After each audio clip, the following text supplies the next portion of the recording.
Israel. All right. Now Israel is in the house. All right. Beautiful. So we're starting now. Press record. Host started recording. Okay, wonderful. Thank you all very much. Peace, blessings, enough, holy, plenty, a lot of love to all our global kings and queens, brand ambassadors, founding members. We want to thank you all for making it deep dive as we deep dive into a few aspects of unpassive and of other things. We want to thank you all for coming. We thank all the YouTube persons on YouTube and other social media platform. We do want to thank you for joining us, for joining us, joining us, joining us. Where am I? Okay, over here. All right. All right. Joining us this wonderful Tuesday, the 26th of, can you imagine? The 26th of March. One quarter is already wrapping up. One quarter is already wrapping up. And so thank you all for coming out. And of course, without further ado, we will be starting with our theme song. And of course, you know, our theme song is from Lerato Shadari, our world international renowned recording artist. Definitely. And so she will be singing In It to Win It. Because yes, we are all in it to win it. And so therefore, pay special attention. We'll be featuring the summit that was done the 5th to the 7th of March. So please take a keen look at this In It to Win It video from Lerato Shadari.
Next up is on passive.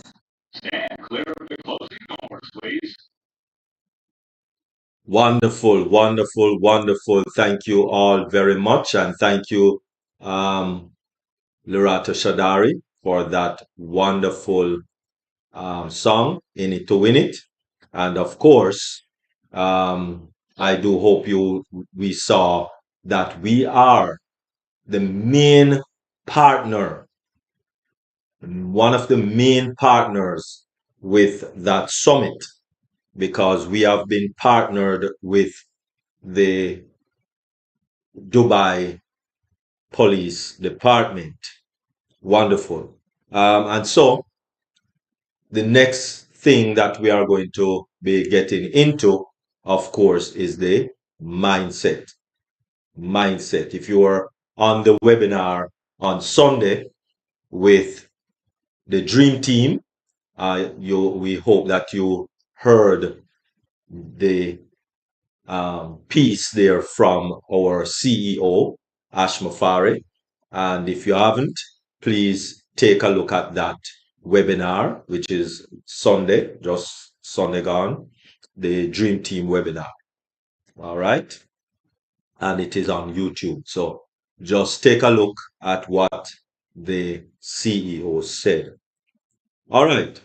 So we are going to be going into, once again, the mindset here on Deep Dive. And it's the top 12 habits of highly broke people. Breaking the habits with practical and biblical principle, part 2. So this is part 2. If you haven't heard part 1, fabulously done by our mindset transformational international speaker, Dr. Tunishai Ford. If you haven't heard it, well, it's on YouTube also. So take a look at part 1. And what you'll be going into is part 2. Of course, everyone know Queen Dr. Tunishai Ford. Awesome, awesome speaker. And if you look at the flyer, there is the link to a free magazine that is put out every month, once a month. Please to subscribe. If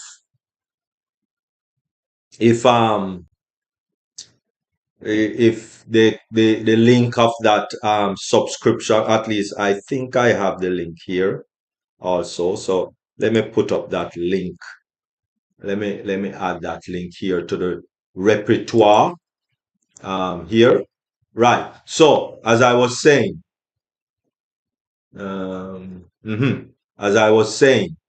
please, if you haven't subscribed to Queen Dr. Tunishai's Ford magazine, right? And that is the Discovering You, of which she's the editing chief. In Jamaica would say the chief buckle washer. No, it's not. No, the editing chief of Discovering You. So if you want to discover you, some very good information is actually in this magazine. Yes, I subscribe to it. It's free, and I like free sometimes. So please subscribe. It's the Discovering You magazine. So please, subscribe to it. It is free. As you know, Dr. Ford is a doctor, most definitely, and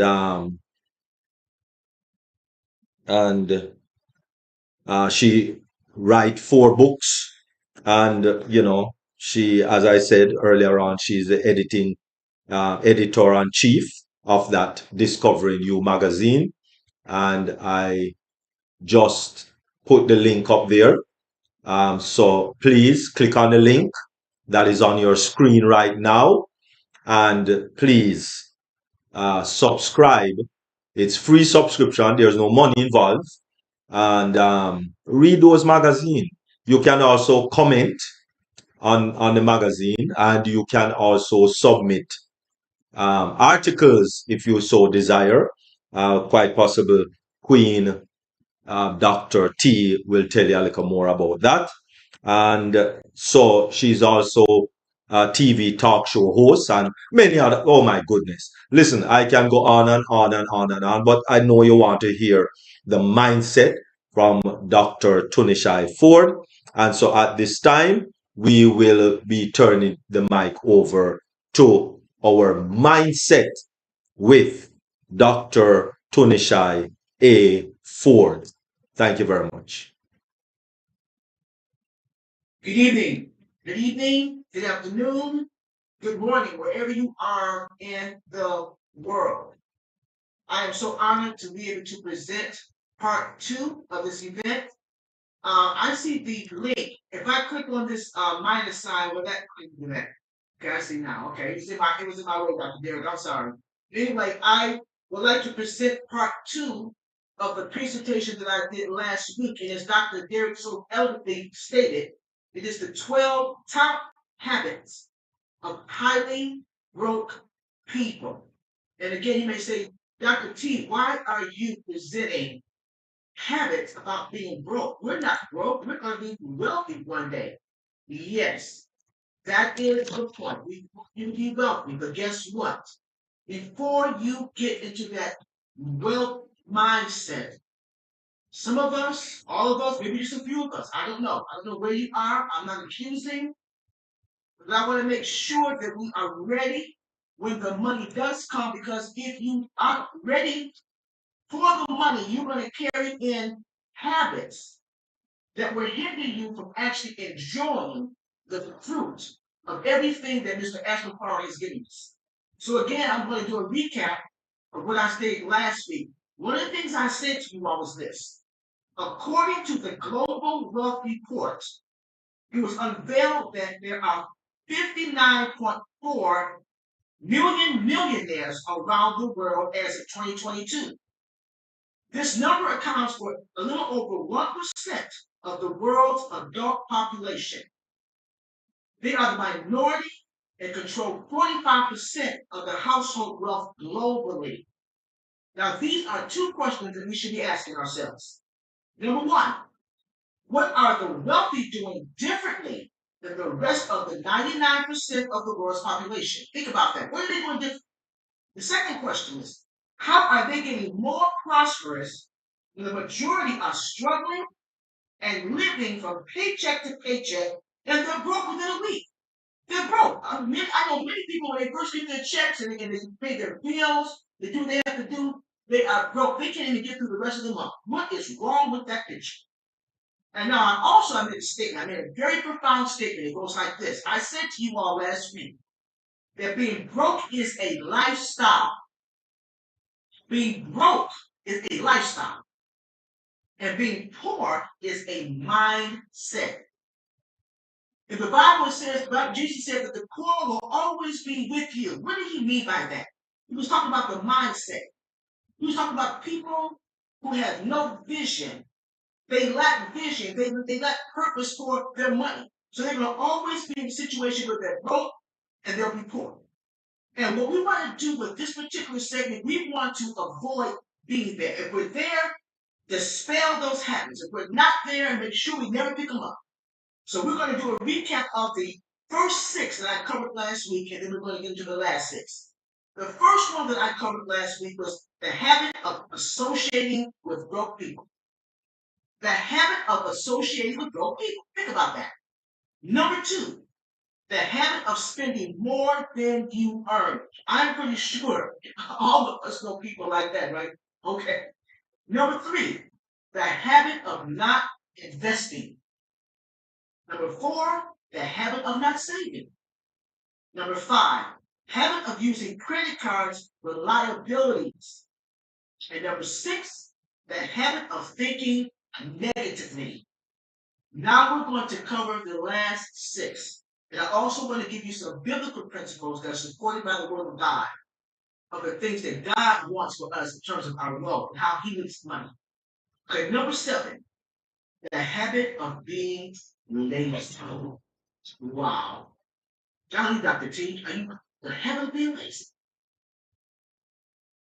I want to quote something. I don't know if you are familiar with the guy by the name of Bidal Sassoon. He is a famous hairstylist. And one of the things he said was so profound. He said the only place where success comes before work is in the dictionary. That's the only place. Because the only way that you're going to be successful is to put some skin in the game, to put some work in it. And a lot of people who are broke, they're lazy. Bottom line, they're lazy. And laziness is one of the causes when you find a person who's broke. They have the opportunity. In other words, the opportunity is out there to make money. The opportunity is out there for them to get wealth, but they don't want to do what it takes to become wealthy.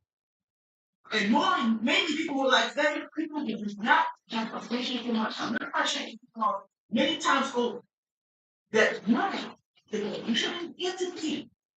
Therefore, you have to give it a purpose.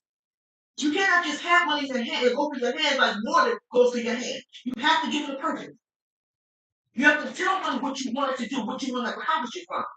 And a person who is lazy, they don't give their money assignments.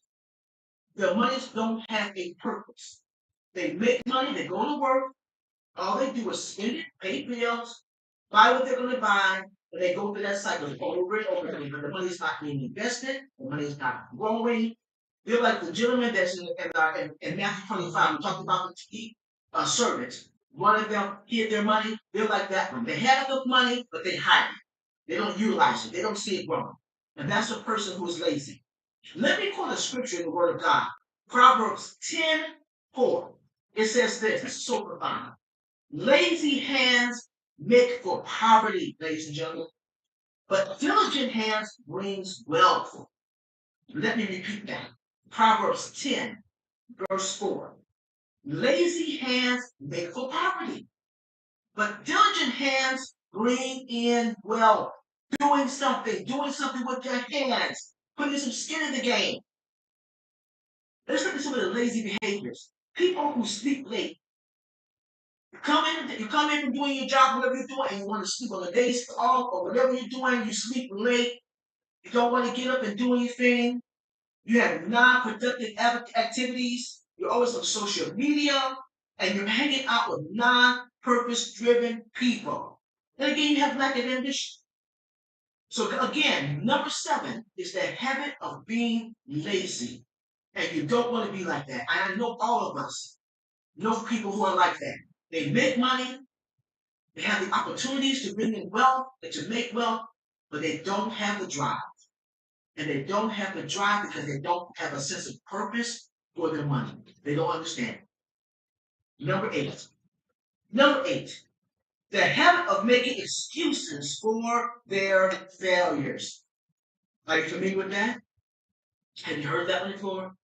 Okay. Let me give you another quote. Mr. George Washington Carver, who's a famous African American inventor. This is what he states. 99% of the failures come from people who have the habit of making excuses. I'll read that again.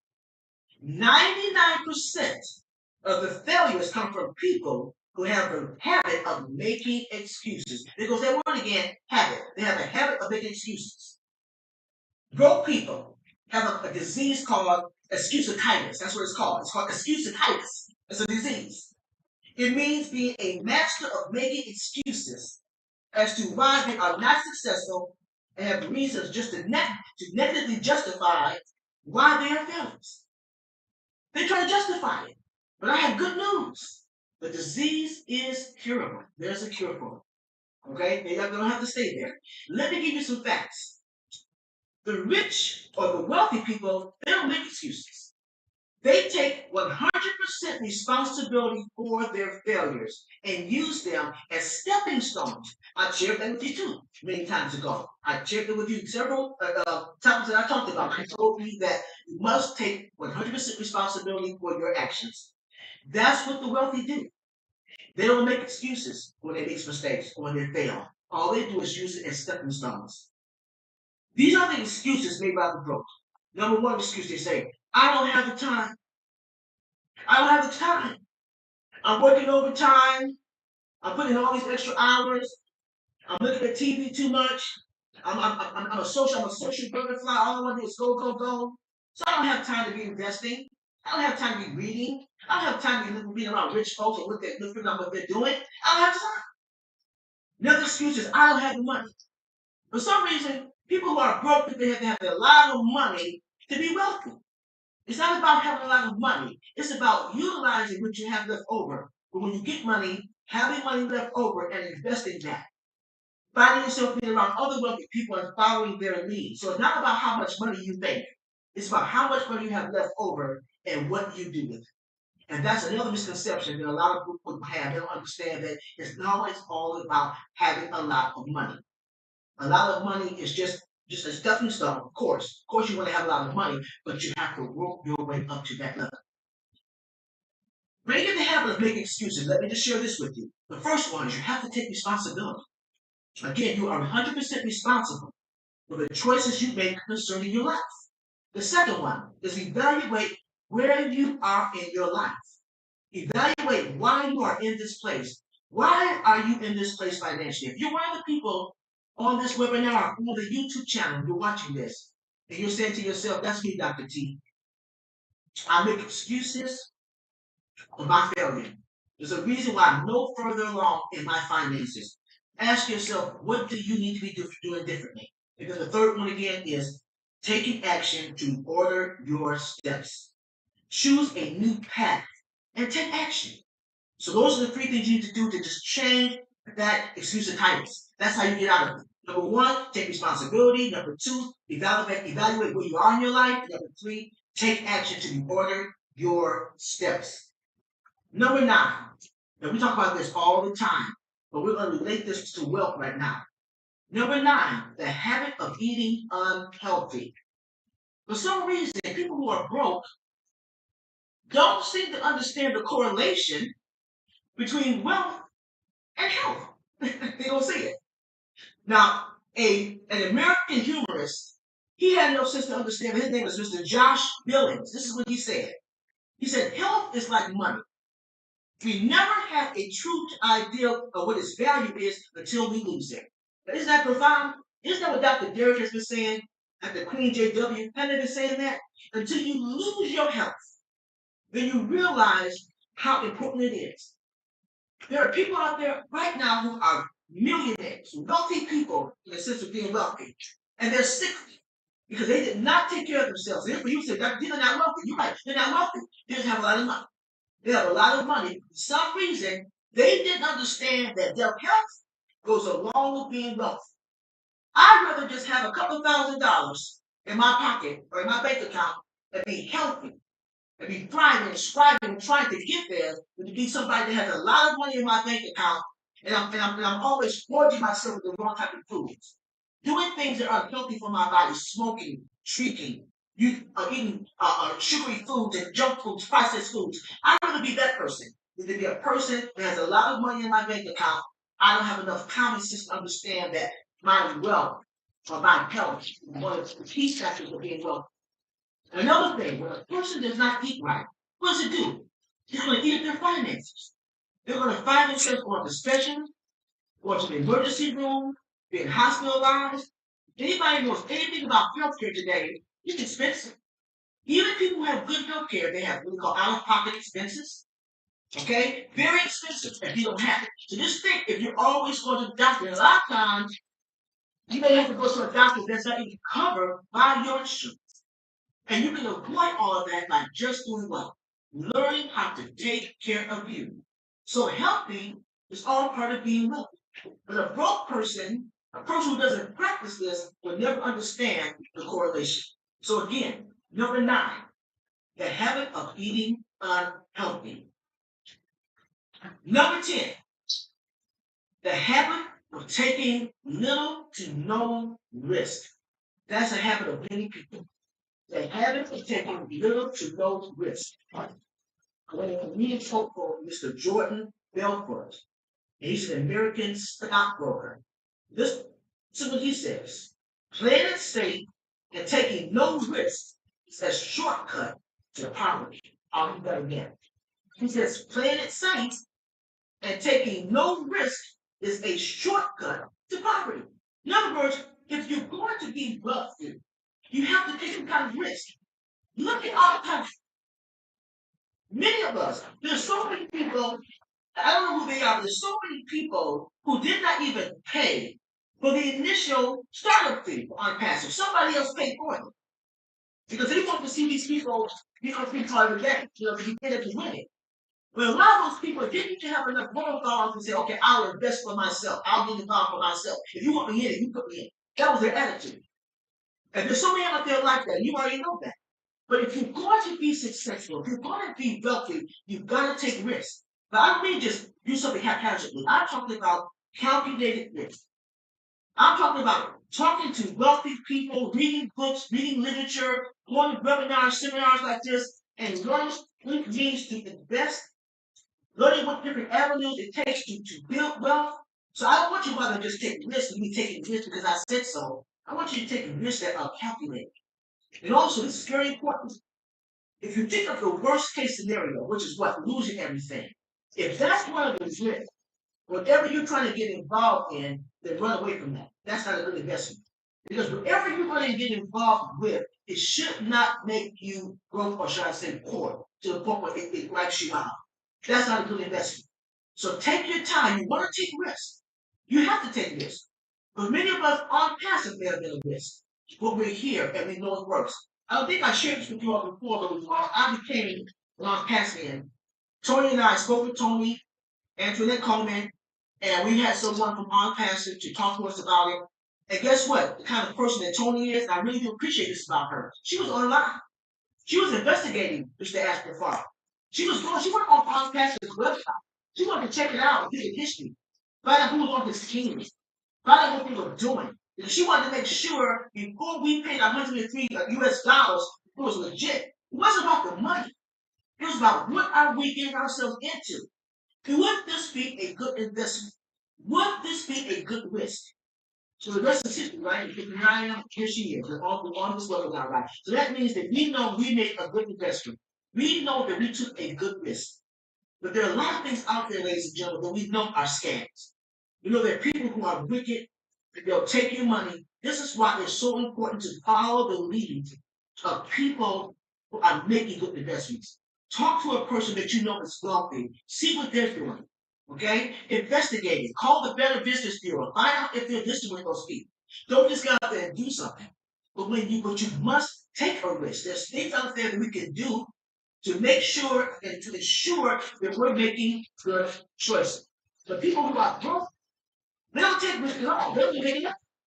And they'll still be broke. When you and I are going on and doing great things with our money and our wallets and everything, they'll still be lagging behind because they did not want to take the risk. So again, ladies and gentlemen, number 10, the habit of taking little to no risk.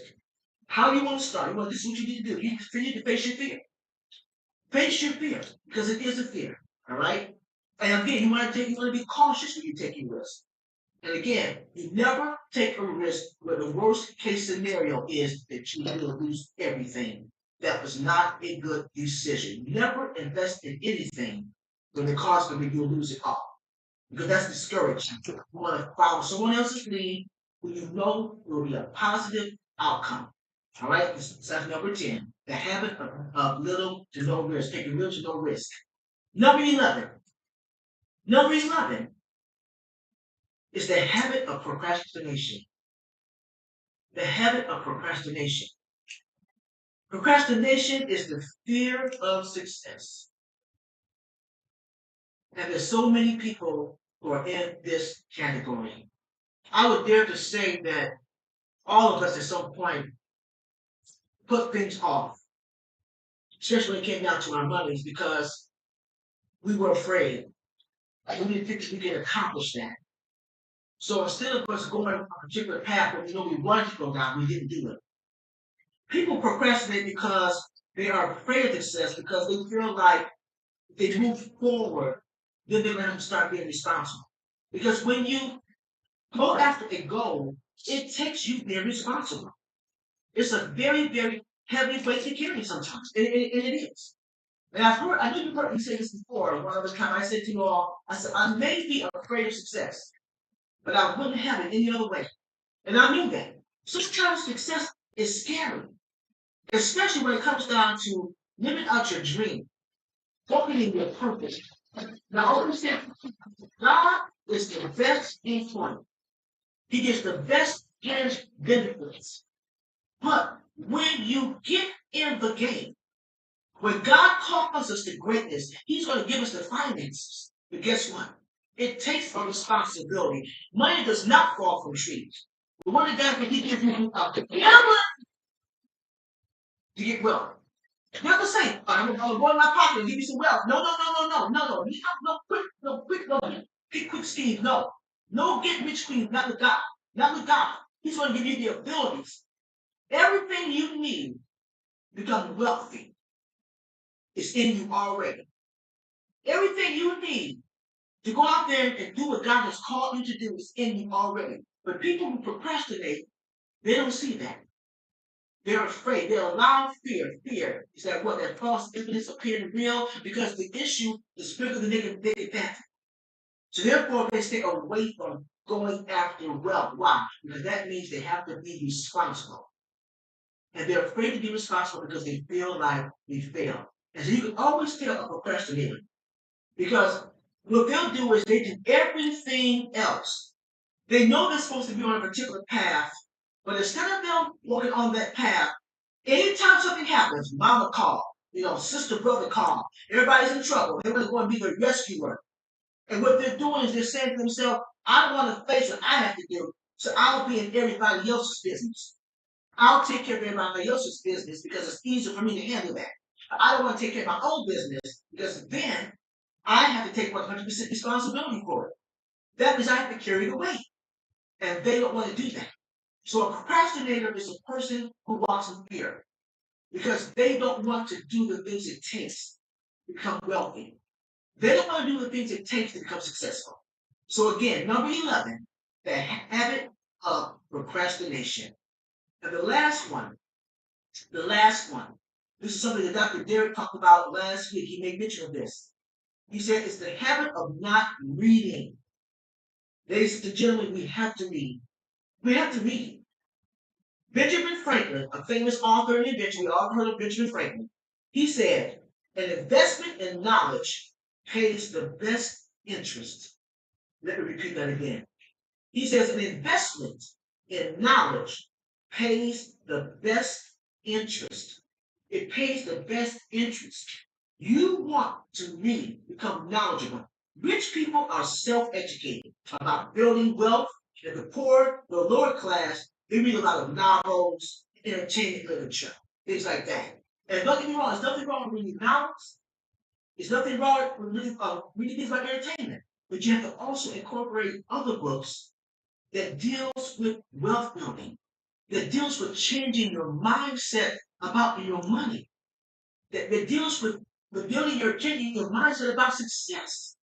And that's something a lot of people shy away from. They think by having a good job, making so many thousands a year is successful. As long as they can pay their bills, go out occasionally and have a good meal, they think they're doing well. They have no idea what is in store for them. They have no idea all the other advantages of having wealth. So people who are poor, they don't read. People who are broke, they're not readers. But you need to incorporate that. It's not too late to do that. You can start right now. If you're one of those people who don't like to read, especially books about wealth, you can start now. We all can start. That is one of the things you can start. And start slow. I'm not saying you can go to the library and check out all the books on wealth and try to read them all in a couple of months. I'm not saying that. What I am saying is that start one book at a time. I know a good book to read is Rich Dad Poor Dad. Excellent book. Okay, it's very engaging. It's easy to read. And it gives you a lot of information between two different fathers and how they both got to a place where one father became wealthy and the other one was still struggling to get there. And I'm pretty sure all of you are familiar with that title. And let me give you some more advice. And some of you may be offended by this. I don't mean to offend anyone, but you have to do more than read the Bible. Dr. T, yes, I said it. I said that. And I'm not going to apologize. There's some people, all they do is read the Bible. They read the Bible. That's all they read. And they feel like that's all. If it's not in the Bible, I don't want to hear it. Let me give you a revelation, ladies and gentlemen. God has given people revelation knowledge to go into the Bible and decipher and to bring things out. He's given them the anointing to understand different areas of the Bible. And one of them is love building. And there are a lot of authors out there, and some of them might be Christian or biblical teachers, and they've written books. They are true, man. The facts, they will give you the facts. They show you how to build wealth with biblical principles. So the Bible is not the only authority on wealth. Read other books. Read, read, read, and read some more. If you want to be wealthy, if you want to take a hold and be the best person that you can be in every area of your life, you have to read. You have to read. You cannot, that's one area that you cannot give up. So a lot of people who are broke, they don't read. So before I give you a recap of everything, I would like to go over some facts, some biblical facts with you. And I think you'll find this very interesting. The first one's this. There are roughly 2,350 verses concerning money in the Bible. Did you all know that? There are over 2,000 verses in the Bible that concerns money. That's number one. It's a fact. The number two fact is 72 Bible verses about wealth building, actually building wealth. 72 verses in the Bible. There might be a few more, but I know at least 72 verses in the Bible that talks about actually building wealth. And the third thing I want to share with you are 5 biblical principles concerning wealth building. And the first one is this: spend less than you earn. Oh, the Bible says that, Dr. G? Yes. Spend less than you earn. And this is found in Proverbs 13:11. Listen what it says. Wealth quickly gotten dwindles away. In other words, when you get things quickly, you work that get quick schemes, everything, it dwindles away. Like winning the lottery, things like that. Okay? Going gambling, things like that. It dwindles away. But amassed little by little, it grows. In other words, start saving your money. Start making investments. Take it easy. Don't be in a rush with this thing. Okay? Wealth quickly gotten, it dwindles away. But amassed little by little, it grows. And that's in Proverbs 13:11. The second one, I'm giving you 5 biblical principles. The second one is be wise with debt. Be wise with debt. This is found in Proverbs 22:7. It reads as follows: the rich rule over the poor. Think about that. The rich rule over the poor, and the borrower is slave to the lender. I know you might have heard that before. The borrower is slave to the lender. You don't want to be in that situation. You don't want to be a slave to the lender. What does that mean? That means avoid debt. Do not go out there and spend more than you earn. Stop using all these credit cards for frivolous things. Okay, nothing wrong with a credit card. I think we all should have one. I already shared it with you last week. You probably should have one, maybe an American Express card. But don't go out there and taking your credit card, going to McDonald's, going to restaurants, spending credit cards with incurring interest and things like that. It doesn't make sense. You're going to be guilty of that. Again, the rich ruler over the poor, and the borrower is slave to the lender. So in other words, be wise with debt. That's number 2. Number 3, plan for financial unexpectancies, because the unexpected will occur. How true is that? Plan for financial unexpectancies, because the unexpected will occur. It's going to happen, ladies and gentlemen. As sure as you are alive on this earth, the unexpected is coming. Are you ready? Are you prepared for that? Proverbs 6, verses 6 through 8 states this: go to the ant, you sluggard, observe its ways, and become wise. Without leader, administrator, or ruler, it prepares its provision in the summer. It gathers its food during the harvest. Observe the ant. Did you ever observe the ant? While you're out there enjoying the sunshine and doing whatever you do in the summer, what are they doing? They're storing away for the winter. And that's what we should be doing. Right now, we should all have a goal to have the money somewhere stored up that if anything happens, that we should be able to live for the next 5 to 6 months, or maybe even beyond that. That's the goal. Ask yourself this question right now. If a catastrophe came right now on the earth, if it hit wherever you are in the world, would you be ready for the unexpectancy? Or would you be one of those people who are lost, that would lose everything? Think about that. The Word of God tells us that. He says to observe the ant. This is a very, very profound proverb. Observe the ant. They're working, they're toiling, but we're playing. We're out here playing, having fun. But these are creatures that we need to observe. Start saving your money up. Start investing. Even when you get your money from on passive, when it leaves your wallet, I've asked the question before, where is it going? What do you intend to do with that money? Pay your bills. Have some fun with it. But it should also be a pile that you want to see grow, that you're investing, that you want to see always that residual income should always be, money should be growing, your money should be bringing money with your money. And always have money put away for that rainy day. And it should also be money for that sunny day. Might something good may come up, and you won't have the money to do that either because you haven't saved. So always be ready for the unexpected. That's number 4. I'm sorry, that's number 3. And the fourth one is this. Set long-term goals. Because there's always a trade-off between the short term and the long term. What do I mean by that? Focusing on goals that are important to us can always help us to establish clear direction on God's calling on our life.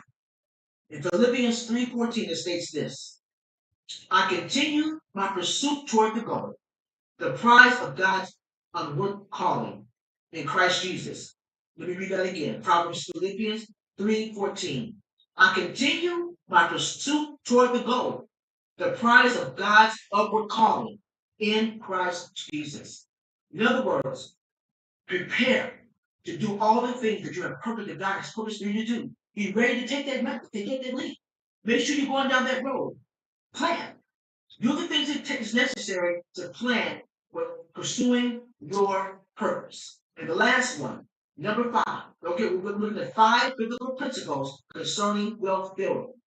Number 5, give generously, because giving breaks the power of money. I'll say that again. Number 5, give generously, because giving breaks the power of money. You don't want money to control you.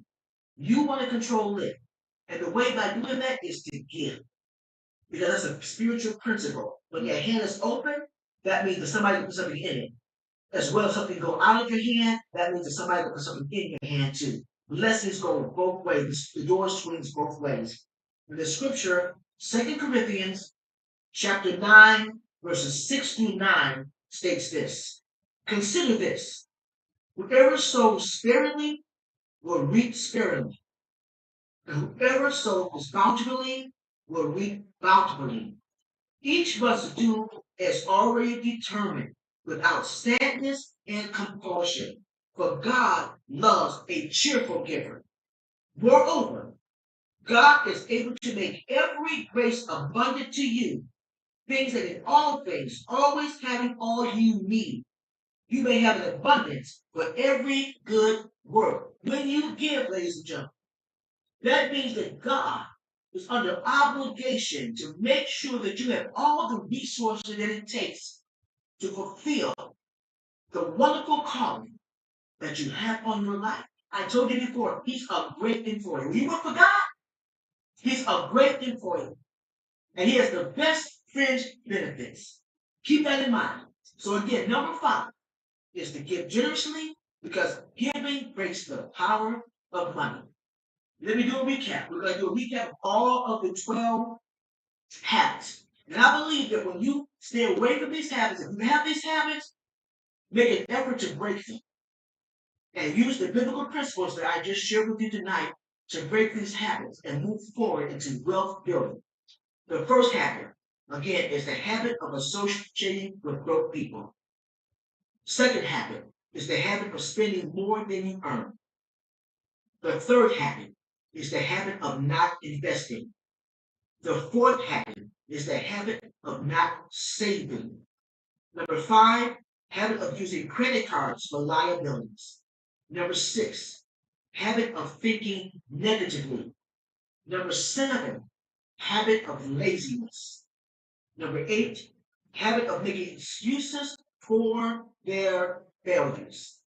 Number nine, habit of eating unhealthy. Number 10, habit of taking little to no risk. Number 11, the habit of procrastination. And number 12, the habit of not reading. Ladies and gentlemen, these are the things we want to stay away from. We want to start applying scriptural, biblical principles to wealth building. And I believe that when we do that, when we take the time to really think about what wealth means to you and what it really means to God, and the reason why it's important to Him, He says that He gives us the ability to get wealth. It is God's perfect will that you are wealthy. And what is wealthy?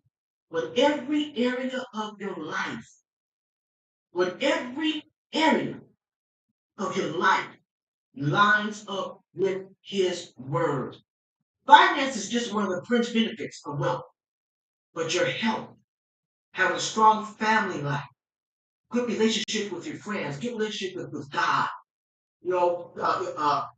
being able to have your mind, not having a mind where you're not all stressed out, emotionally stable, psychologically stable. That's all part of being wealthy. And when you apply biblical principles and you stay away from these 12 habits, and there are many more habits. I just chose 12 in this particular webinar.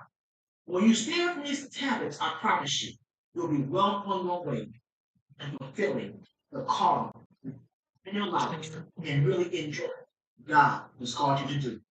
I'm Dr. T, and thank you so much for allowing me to share. Thank you.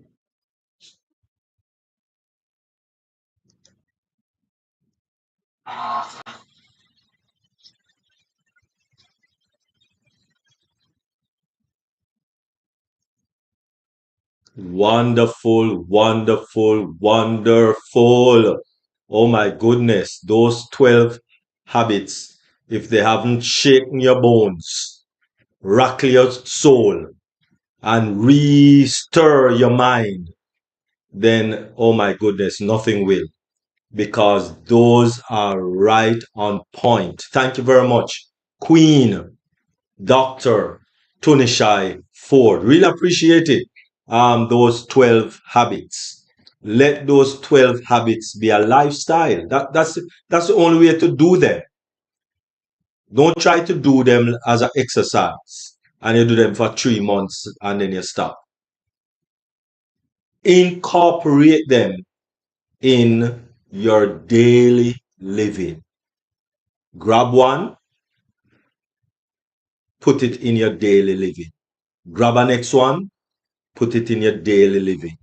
Grab a couple more, put it in your daily living. And soon and very soon, you'd realize that they are a part of your life. And you don't even have to think about it. You just do them. Thank you very much, Dr. Tunishai Ford.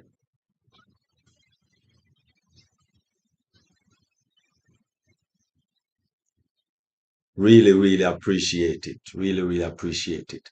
But before we get to questions and discussions and any comments on that, I just want to say, remember, please remember to subscribe. Please remember to subscribe to the Lifestyle Magazine. This is it. Please let us, yes, the Discovering You magazine. Sorry, not Lifestyle. Discovering You magazine. Please, the link is right there on the screen once again. So if you didn't click on it before, please click on it right now. It will be there for about 2 minutes. Please click on that link and get a free. Come on. Oh my goodness. Who don't like free? Especially when it's something good, something that will grow your life. Come on, let us click on this link. Everyone, please click on this link and subscribe for that free Discovering You magazine. Please, everyone. And when it is sent in your email, please to read. Come once a month, please to read it. Dr. Tunishai Ford have a wonderful article in it today. This month. Yes, right. Awesome article, and it just stirred my thoughts.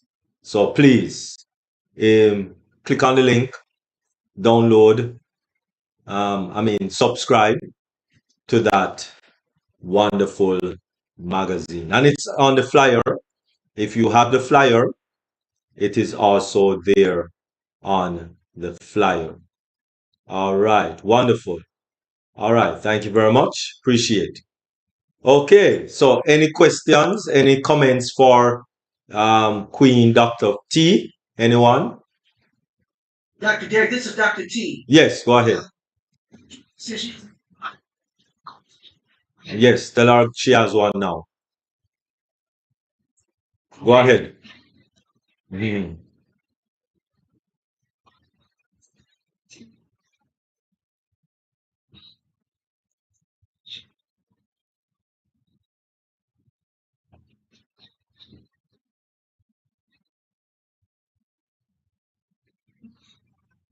Thank you again. I always look forward to your teachings, and thank you. All right, wonderful. Go ahead, Queen Jacqueline Warner. Amazing, amazing. Thank you so much, Dr. T, for bringing those 12 habits that we don't need to get caught up in. You know, broke people, you're so right, they are lazy. They sleep late. The time they wake up, the day is already gone. And then they have the nerve to spend the rest of the day doing absolutely nothing that will benefit them. None of them watch TV. It's awful. And don't talk about not saving. If they broke, they can't save. So they're even in a deeper hole. So we have to save for that rainy day and the sunny day, like Dr. T said, because both of those days are so important. Negative thoughts. It's good to think positive. If you think negative, nothing positive is going to happen in your life.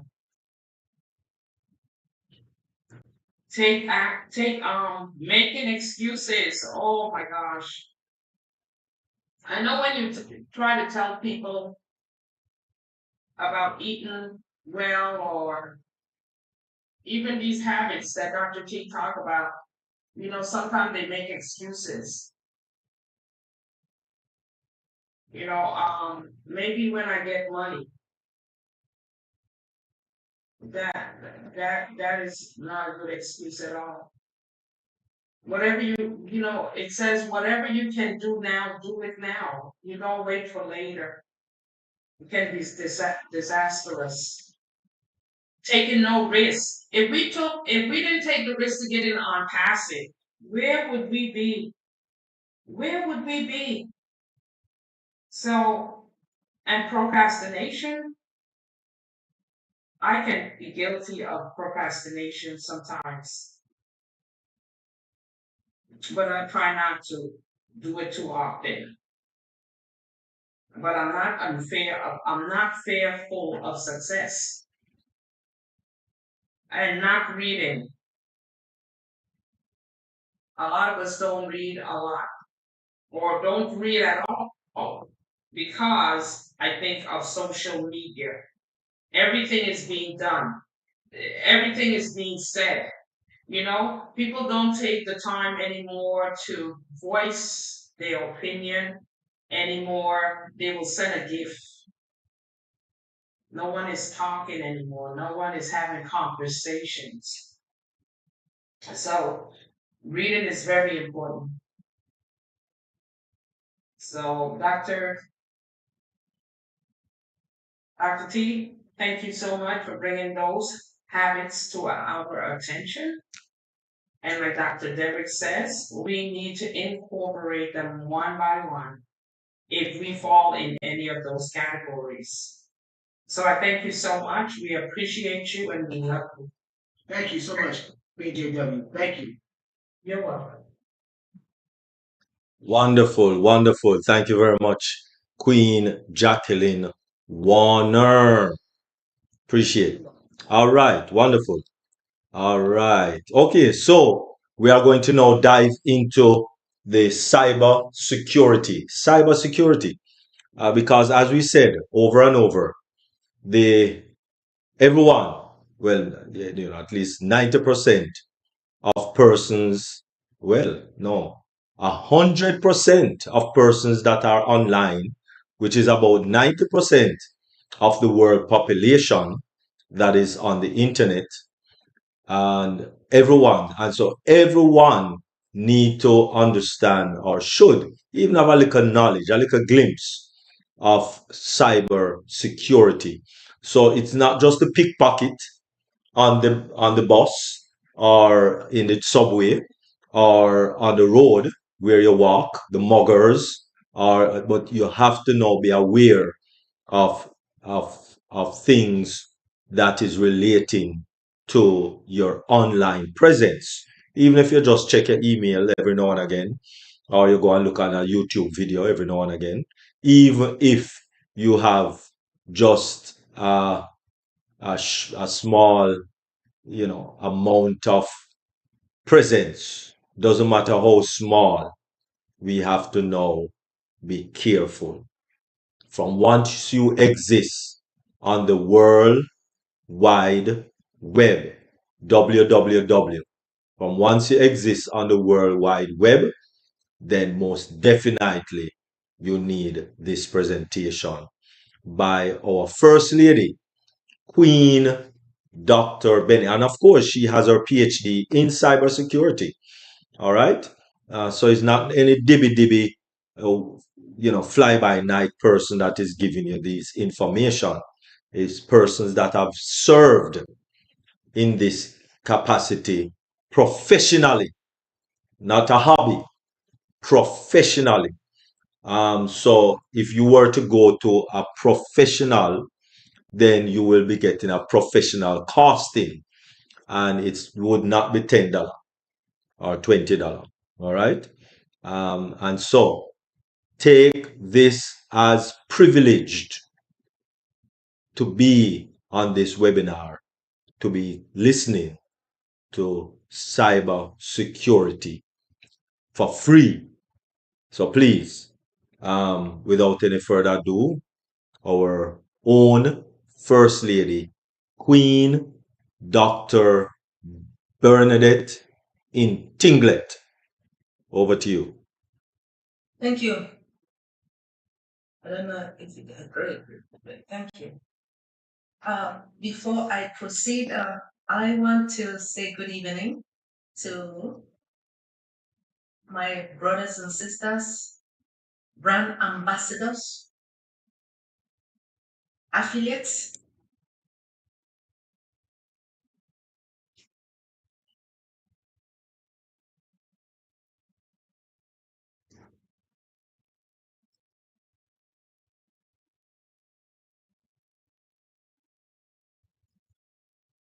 Oh, Dr. Benny, unmute yourself, Dr. Benny. Sorry. Thank you. I want thank Dr. T. Dr. T, I was expecting Dr. Derek to call me. He knows that he's supposed to call me to say something about your mindset. True that. My apologies. Dr. T, thank you so much. All your research is wonderful. I mean, I love it. This one that says habit of being lazy. Oh, yeah. Sometimes you don't want to call names, or you don't want to call some people who just want to sit and wait, especially wait for the ladies to do the work for them. And then sometimes they just beat them. They say, I'm the man. God, you're the only one. There are a lot of things happening out there.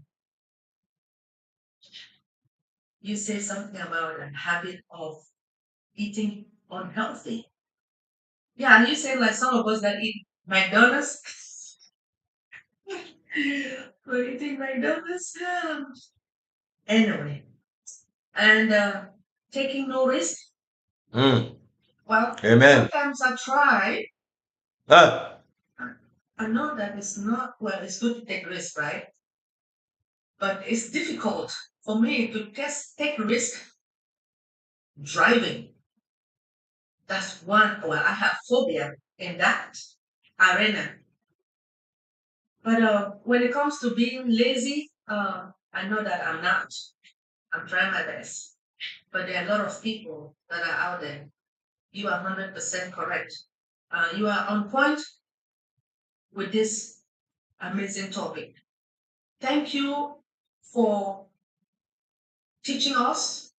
We are here to learn, and that is why I will always like to advise everybody that coming to Dream Team, you are here to learn, or attending any other webinar when they are teaching something that is very important, something about unpassive. If the topic is about unpassive or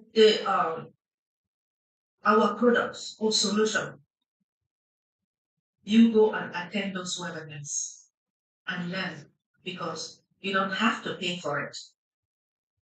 Thank you so much, Dr. T. I appreciate you. I will say astonishing presentation or mindset. Thank you.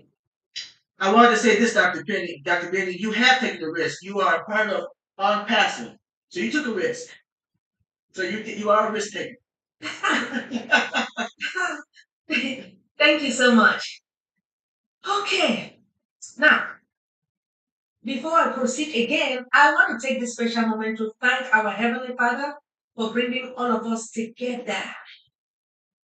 You guys know that something happened in Baltimore. 6 people are missing, but I pray that they come up alive. I know that if I'm in there, I will not be alive because I don't know how to swim. I'm just praying that everybody gets well. We should just continue to pray for those people in Baltimore. I want to thank God that He sent someone so important to all of us. He is our visionary. The man who said, do or die. He says that all the time. I know that you and I, we have never seen this type of CEO in our lives. Well, I have not. He is different. I know that Unpassive is the best company in the world, and we have the best CEO in the world. And I want all of us to create time, if you guys do, just to pray for our CEO and his entire family, as well as the dream team. All right, today we are going to be talking about scammers. We have hackers. This time it's about scam websites. You know, there are a lot of scammers that are out there that they are trying to scam the website, illegitimate internet website that they use to deceive you and our users in order to fraud or malicious attack. Scammers abuse the privacy of the internet. So just give me one time. Let me share you my screen. But before I do that again, I will say this can include like false security alerts, giveaway, and other deceptive formats to give the impression of legitimacy. My dear, although the internet has numerous useful purposes, not everything on the website is what it seems to be. Okay, let me share my screen.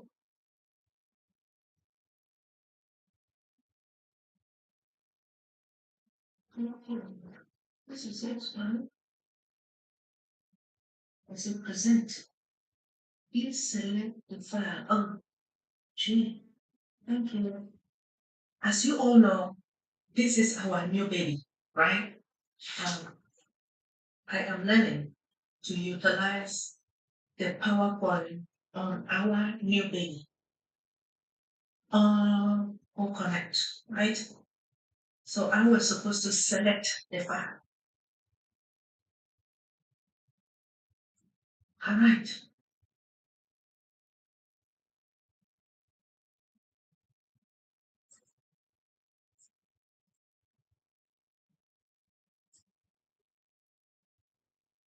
This is happening again, right? No. So the arrow is not, I cannot even move it up or down. Okay. Well, let me just present what I have. Dr. Derek, I am trying to like scroll up. It's not going. So, anyway. So,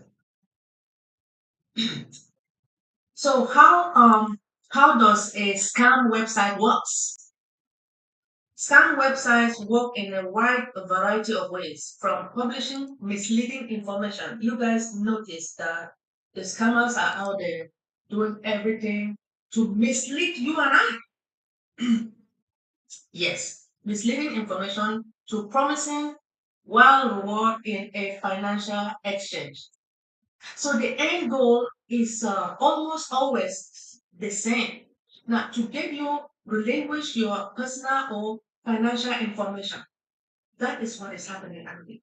The scammers will do anything just to get information, to steal all your information. And I just pray that whenever someone call and say that you should provide certain information, you need to know whether that person is a legitimate or not. So a website of this nature will be a standalone website, pop-up or unauthorized overlay or legitimate website, right? So attackers are out there. Attackers using scam website will typically use these steps to deceive you and I. We are all users.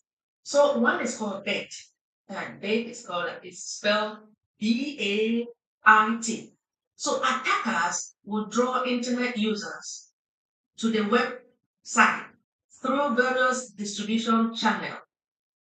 Compromisers, the users like you and I, will take actions that will expose the information devices to the attack. Another one is like execute. Attackers will exploit the users to misuse their private information for personal gain or infect their devices with malicious software for various purposes. While a given scheme may be more complex, most can be distilled to these three basic stages. So a scam website millennial internet users. I always say when we talk about the users, it's always people like you and I. You have the workers, those who go to work, and you have our students that they go to elementary school, they go to high school, and those in the university. We are all users. So we have scammers out there that they will entice you, asking you for your information. And we have to be very careful. The reason why I brought this topic about the website is because pretty soon you and I will be owning our own website, right? So we have to be careful to know what is going on within this country or the website. Now, so search results are sometimes manipulated through a search engine optimization method, leading to malicious sites appearing to the top position. So by appearing as an attractive or offer frightening alert messages, using the users are more receptive to this scheme.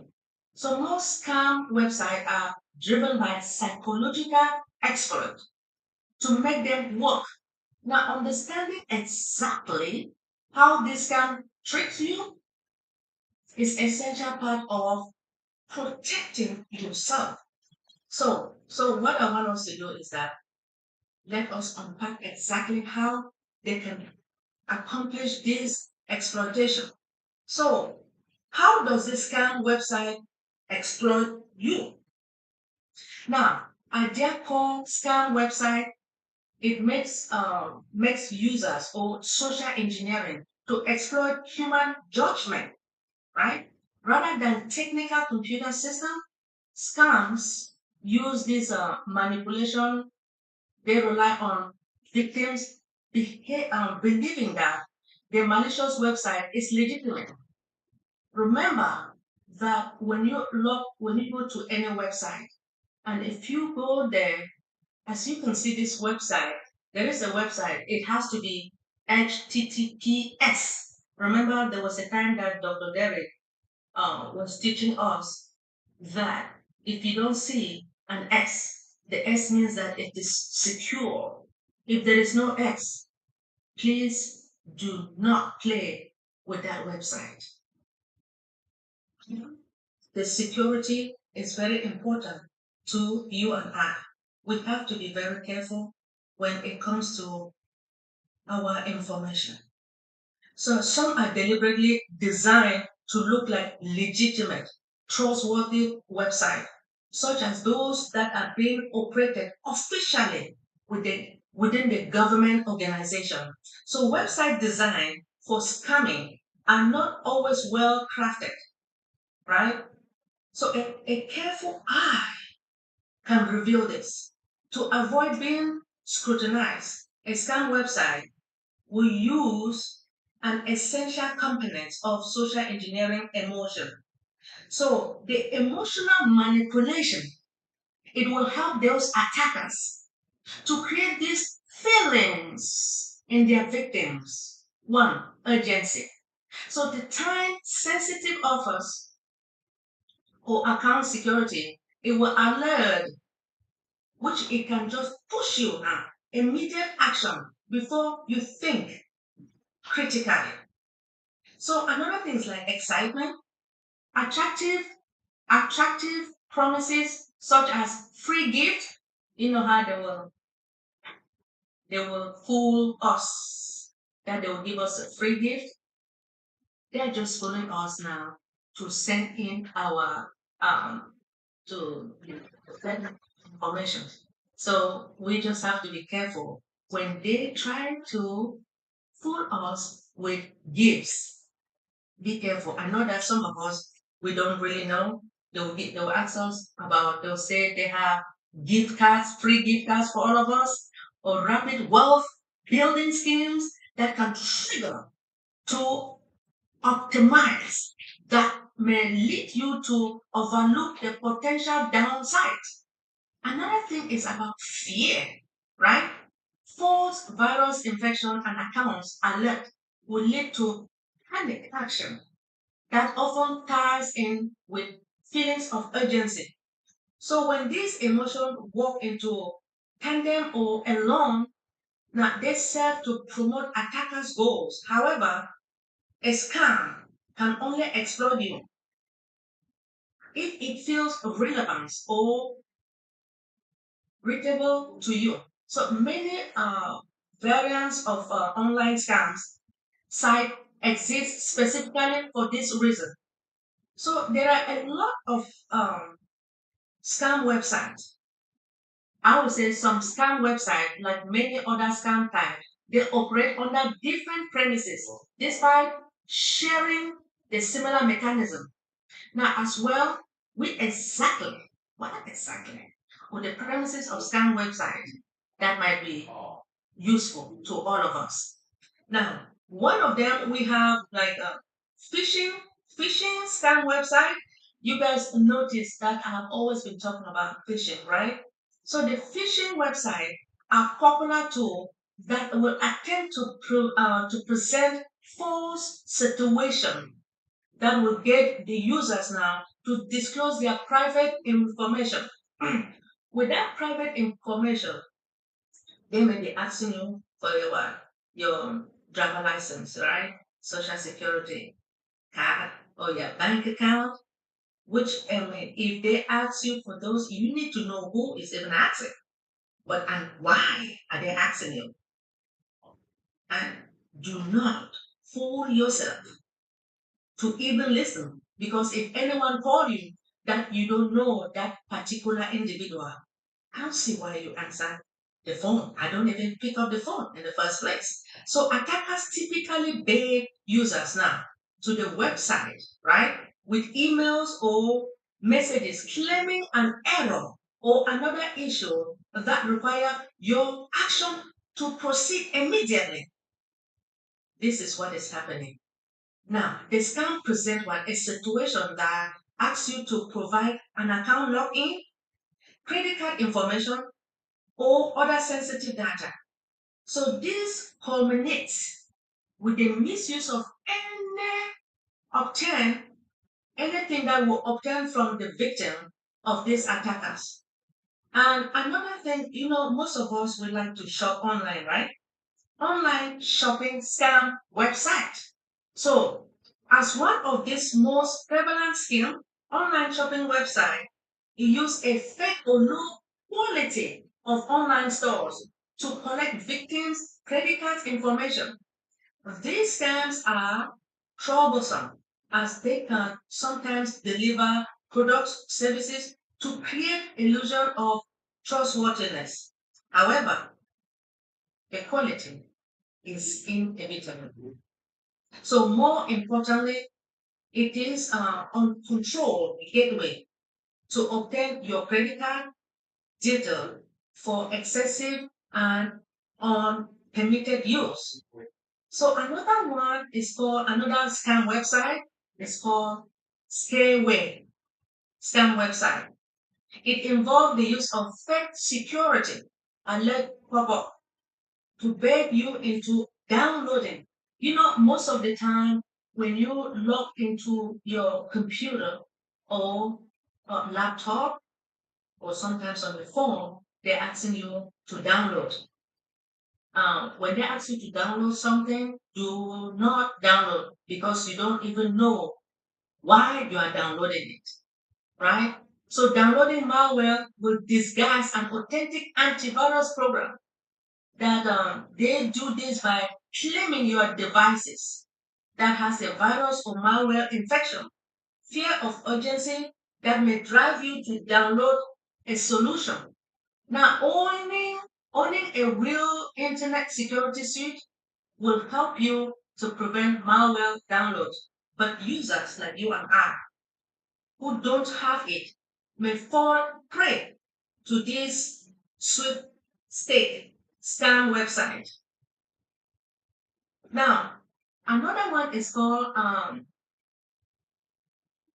sweepstake scam website. which involves large prices. You guys notice that there are some websites or sweepstakes that they will promise you large amount of money, right? When they promise you the amount of money, large amount of money, you know what they will ask you? They will ask you to give them a certain amount in order to collect that money. So sometimes I know they have tried me before. So let's give an example. They say, my price is $50,000 or 100. Now they're expecting me to give, like, let me say 2,000 in order to collect that money. So I asked them that, so if the money is 100,000 or 50,000, I mean, and you're sure that it's real, right? So why don't you just remove the $2,000 from that 100,000 and give me the rest? It's because I have learned, if anyone asks you to give some money in order to receive big prize or big sum of money, just know that it is not real, right? So, an example of scam website. So, past internet scams have frequently involved with the use of dedicated scam website in their effort. Now, to help you spot future attempts, there are some notable examples. So you guys remember during the COVID-19, they have COVID-19 vaccine trial scam website. In the mid to 2020, the report of false COVID-19 treatment appeared. The COVID-19 scam involved gathering payment information or valuable details like your social security number in exchange of an entry into the trial testing of COVID-19. I know that COVID-19 is over, but some people are still sick, and we just have to be careful of what is going on. While the authentic vaccination trials may offer payout or ask for personal information, no compromising information is required to participate. Payout for clinical trials are often done via gift card, whereas scam may ask for your card details.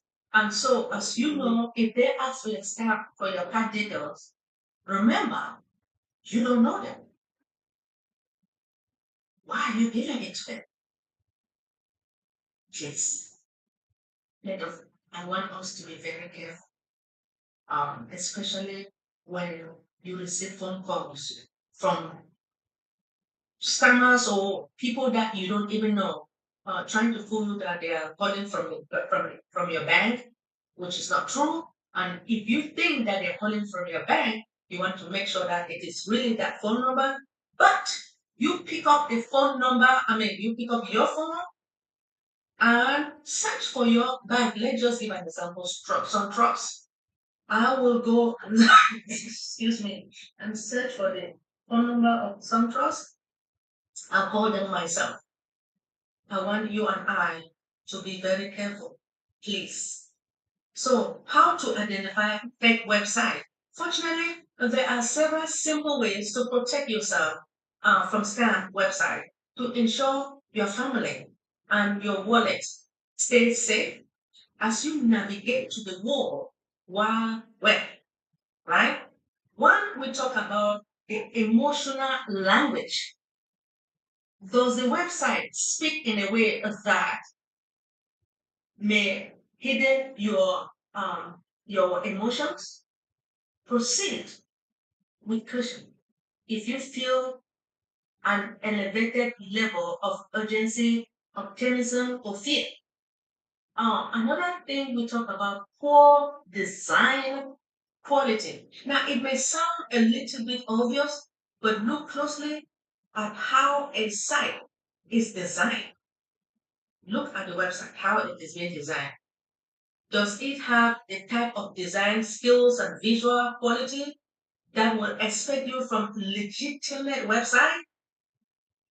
Next, you have your odd grammar. Look for the things like spelling mistakes. You guys remember when I came up with a topic like typo squatting, right? Typo squatting. It's it talks about misspelling words. Sometimes we're not spelling it correctly, but you have to look at the exact spelling to know that, let me say, the website is spelled correctly or your company is spelled correctly, right? You have absence of identified web pages. Now, a proper business website should have a basic page such as contact us. Now, if you go to www.unpassing.com, you will see that there. Page about us.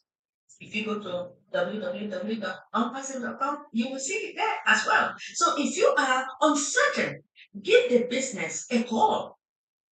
Now, if the number is a mobile phone or the call isn't answered, be on the guard.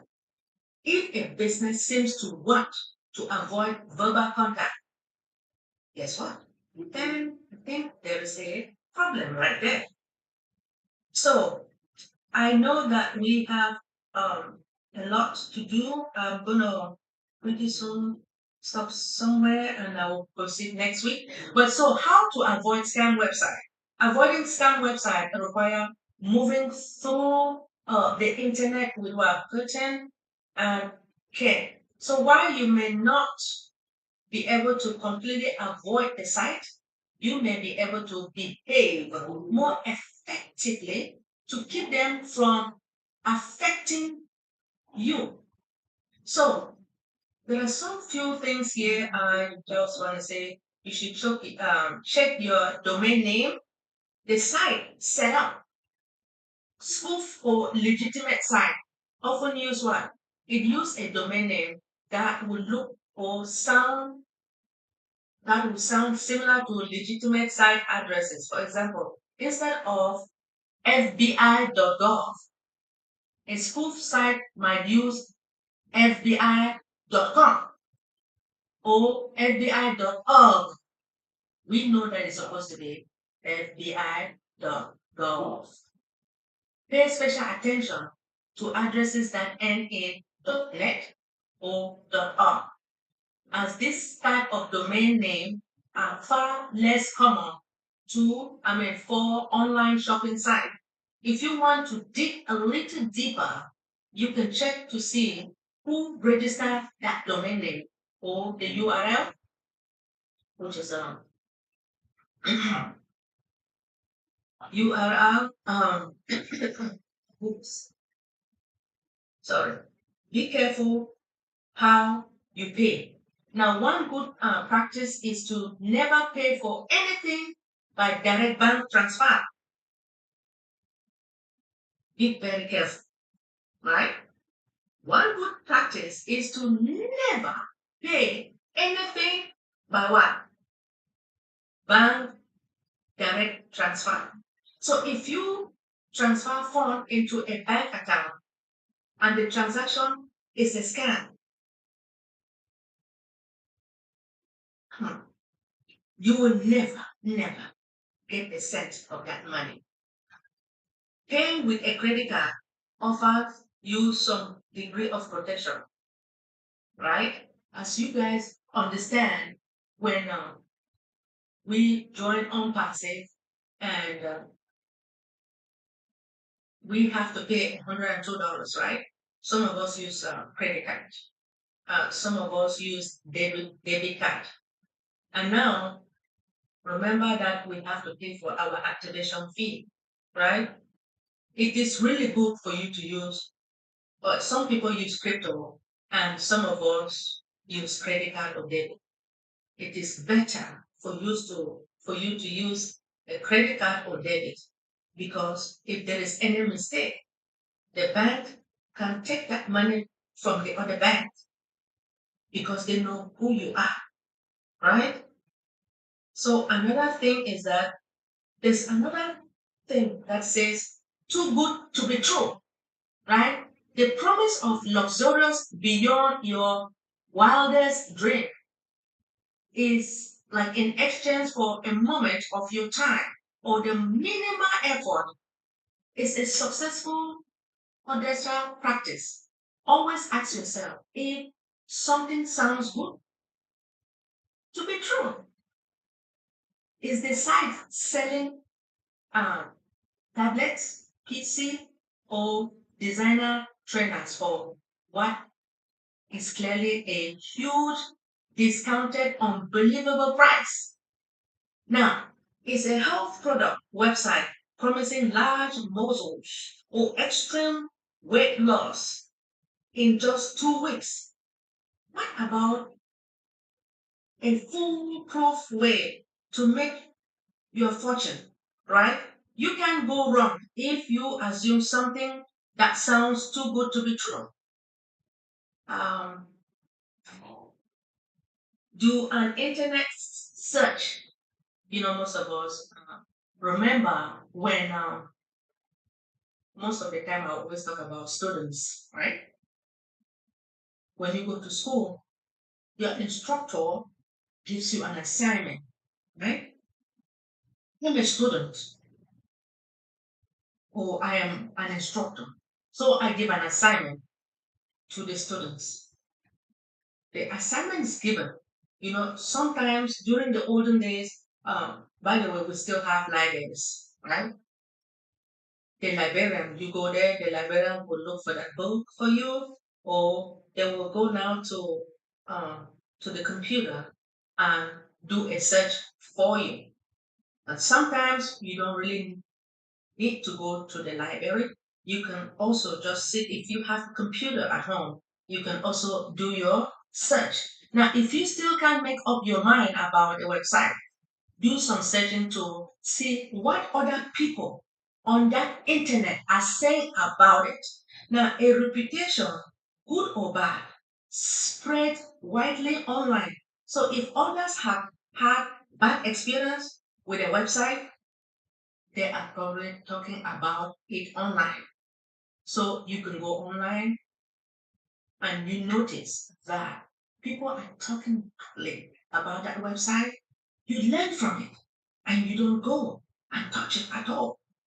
So I believe that I'm going to somehow a little bit end here today, but I will continue next week.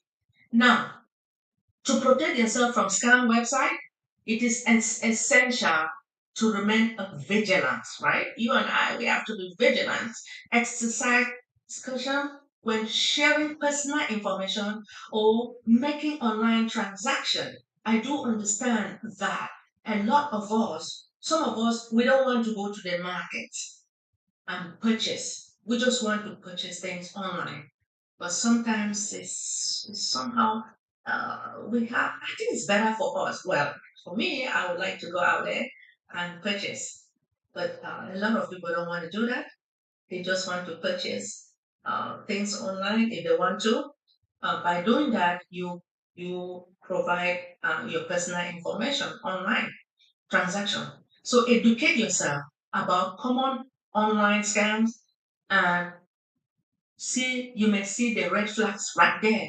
Additionally, using reputable security software and keep your device updated. All the time, there is always an update within our devices.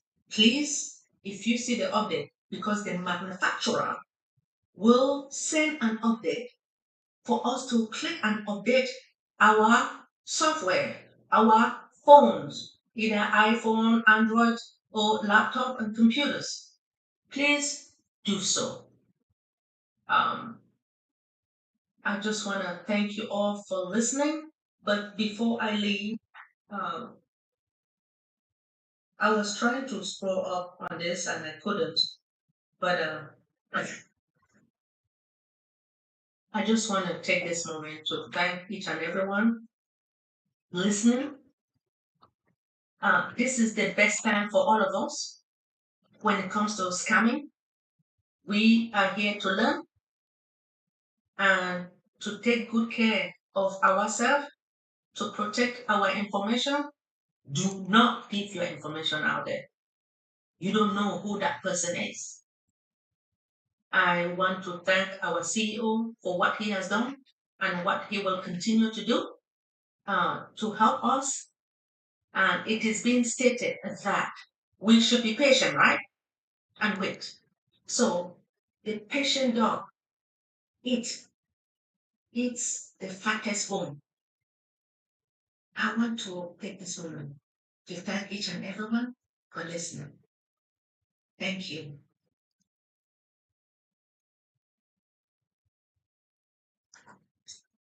This thing.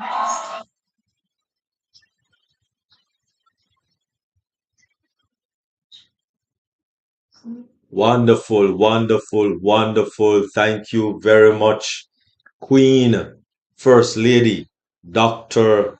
Bernadette Tinglet. Definitely. Thank you very much for all of that cyber security. It's very important. Very, very important. Not just in on passive, but from once you are on the World Wide Web. So thank you very much, First Lady, Queen, Dr. Bernadette Tinglet. All right, I will take hands at this time who want to make comments and um, talk a little bit about what was just being said. Go ahead, Queen Antoinette Coleman. Wonderful presentation, Queen.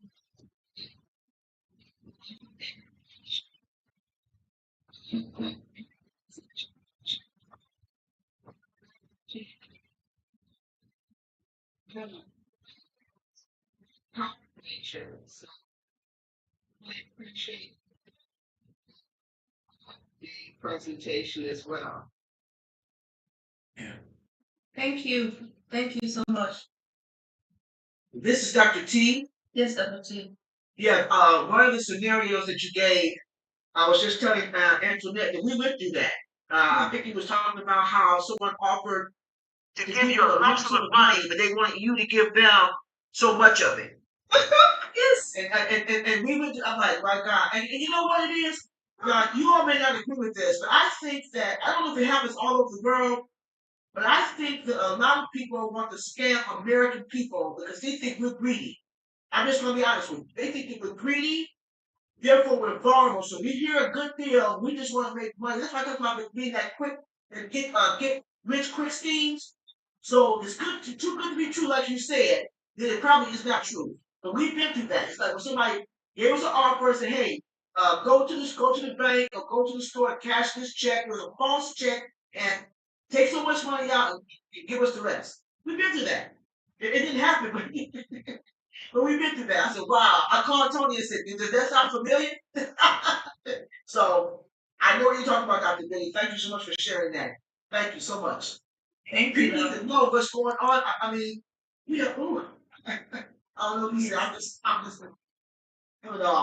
thank you, Dr. Benny. Thank you. Thank you. I appreciate it. Thank you. We have Queen Violet. Wonderful. Go ahead, Queen Violet.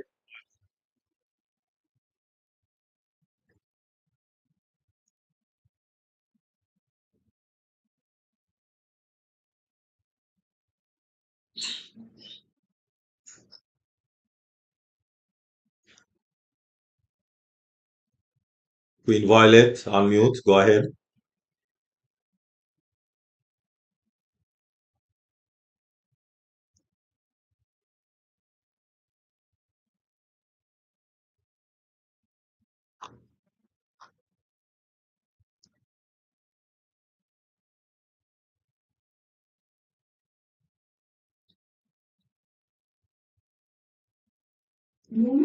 Yes, we can hear you now. Hmm.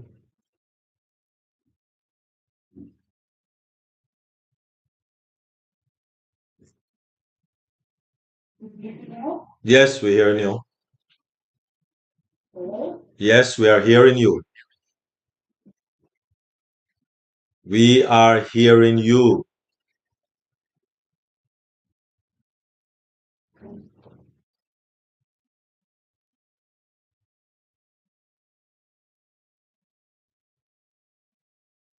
Maybe you need to refresh because you're not hearing us. So maybe you need to refresh.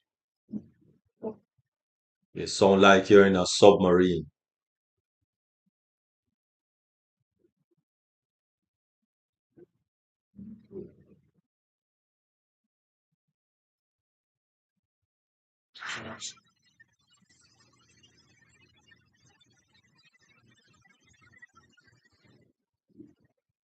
All right. Thank you very much. Refresh and come back again, Queen Violet.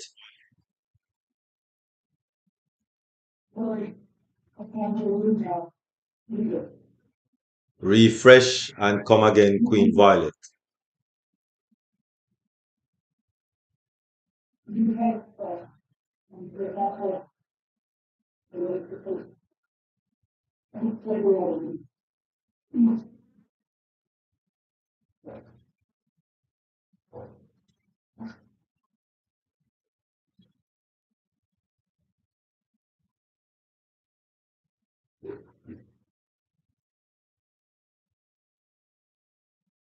Refresh, Queen Violet. Refresh.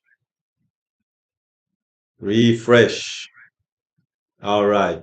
While Queen Violet is refreshing, anyone else have any comments or any questions or discussion? All right. Go ahead. Okay, go ahead. DrBenny, Queen DrBenny, First Lady, amazing, amazing, outstanding. I just want to say, appreciate you so much when you bring these topics to us. The cybersecurity and securing ourselves is securing our information and letting us, letting us be aware of the things to look out for when we shopping online or when people call. Thank you so much because it's so important. Like Dr. T stated, I almost, well, not well, almost I would say because it was probably back in 2003 when these people from they're supposed to be in Paris and they I won this large sum of money and I had my co-workers and my boss, everybody involved, and we were sending the information using the computer at work, but they wanted my account number, but that was a no-no because I didn't trust it. I was going with it, but still I had some doubt in the back of my mind. Um, but they didn't get me. I sent my driver's license because I didn't want to send my account. But I spoke to them and everything, but they were scammers. And when I came to St. Martin to visit my dad, so happened that they were even trying to people here in the Caribbean. So I was like, oh my gosh, thank God I didn't even get hacked or get scammed. Just like the Queen that DrBenny stated that they're gonna ask you to send some money to get this lump sum of money. But I told them take it out of the money and send me the remainder. So we really got to be careful. We really got to look out for the websites. And also those people saying they're going to give you a laptop. You can't believe it. And they use Best Buy. That's a scam because when you look, you're going to be involved in not only that, but in other things also. So DrBenny is bringing this awareness to us for free. Let's don't take it for granted, but let's apply it daily because, like Dr. David said, we are on the web and our information it can be used and bought by others. So thank you so much, DrBenny. We appreciate you. Me myself appreciate you, and I love you. Thank you so much. Thank you. I love you too. Thank you. I love you. Good for now. You can hear me? Wonderful. Yes, we are here. Thank you very much, Queen Jacqueline Warner. Really appreciate it. Go ahead now, Queen Violet. Yeah, I got a new headphone. Can't figure out how to make it work on Connect. Mm, So I had to change headphones. all right. I'm just gonna read it to you, and it's basically everything we've been talking about. It says, I extend my gratitude for your swift response and genuine concern regarding the matter at hand. I value integrity highly and prioritize protecting both our reputations and families. I assure you that any transaction we undertake will not pose any risk to us or our loved ones. The information I share with you is strictly confidential and has not been disclosed to any third party. It's imperative that we maintain this level of confidentiality throughout our communication. And then it goes on and it says,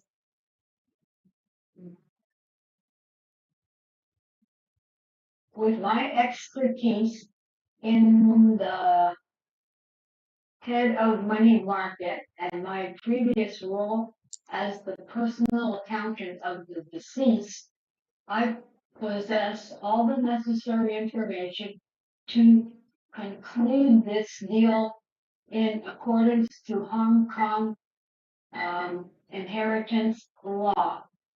And what they're telling me is uh, they're telling me that this person's name was Ryan, the last name was Ryan, and there was no next of kin.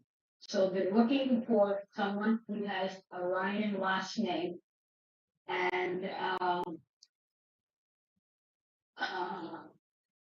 it's like $20 million. Like blow me away, right? Then they're done that, and they got it too. The structured approach ensures that there will be no risk or legal complications in executing this proposal, thereby guaranteeing uh, compliance with Hong Kong inheritance laws and ensuring success if we work together harmoniously. And she keeps telling me to not tell anyone about this. So I'm glad that you brought it here. You are? Yeah, I'm glad you brought it. You brought it here and you're reading it. It says, despite my previous letter said, despite my effort using various security firms and embassies to locate any true next of kin, I have been unsuccessful. Therefore, my only remaining option is to establish a relationship with you based on his account statement, presenting you as the next of kin. Consequently, the account transfer pin of the late George will be issued to you, allowing for the transfer to any account of your choice. We can negotiate the terms, but a split of 60% for me and 40% for you is proposed. And so I sent her a letter. I said, okay, what do I need to do now to acquire this money? I haven't heard anything, but I do have a fraud. It's a fraud number, and this person is telling me she's from BC. I checked everything. I checked her out in BC. And she was a student. Probably didn't know any of this is happening. And so I'm gonna forward all this stuff to the Canadian Fraud Agency and see what happens there. I am not. I did blow it with a Costco one. Came on my phone and I gave them all the information. And then I thought, wait a minute, DrBenny says this and that, and I said, I wonder if it looks. So I looked it up, and it looked good, the whole 9 yards. But then I took it to my son, and I said, what do you think? And he read it for about half a second and said, this is a scam, Mom. Can't you see? And he says, look how they spelled Costco. And it's like, I can't believe I did it. And so, yeah, I'm being very careful with this one. And there have been a few. I've already got caught on a few where they said, you give us some money and we'll send you $50. Well, one guy cleaned out my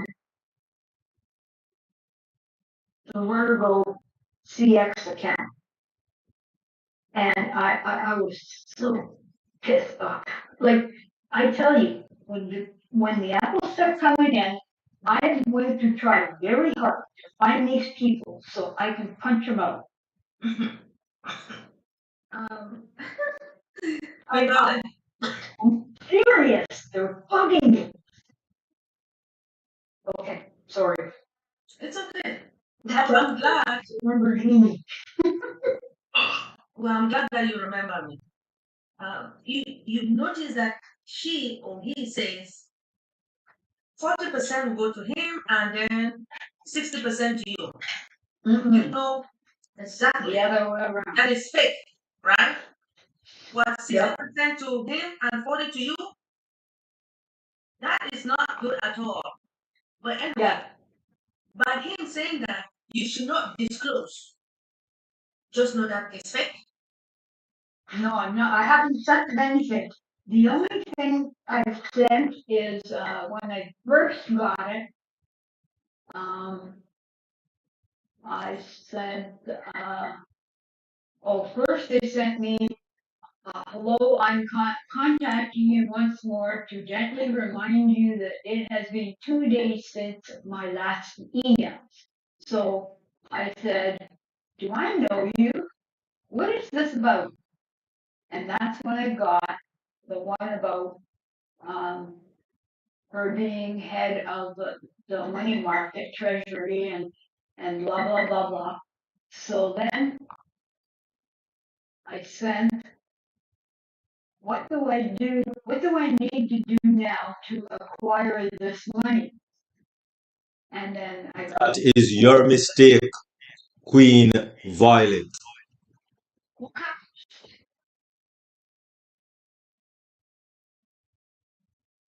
How? Did you provide any information to Queen Violet. Queen Violet. Sorry, Queen DrBenny. Because this is a problem that we are too gullible. That's our problem. That's your problem, Queen Violet. People play. Hold on. You ask me what? You ask me how, and I'm telling you how. People, scammers, play on your gullibility, if that's a word. That's what they play on. Curiosity kills the cat. That's the only thing curiosity does. Curiosity. I haven't given them any information. Hold on, but the mere fact that you want to find out how this works and how it is possible for me to get this money and you to, and this can work out. That's what I'm talking about. in the first instant. The same things that you get, listen to me carefully, the same things that you get in your email telling me that I have inheritance. Who the hell giving me inheritance? That's my first question.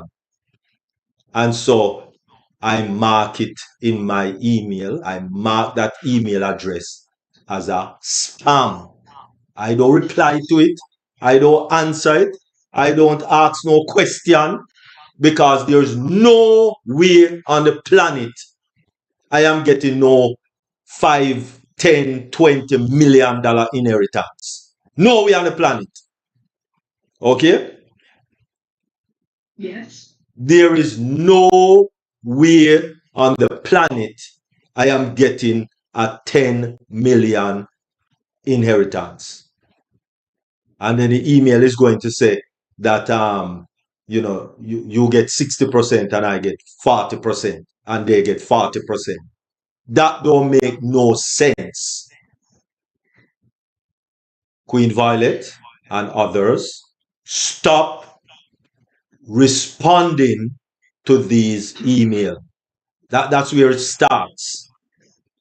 Okay. Curiosity.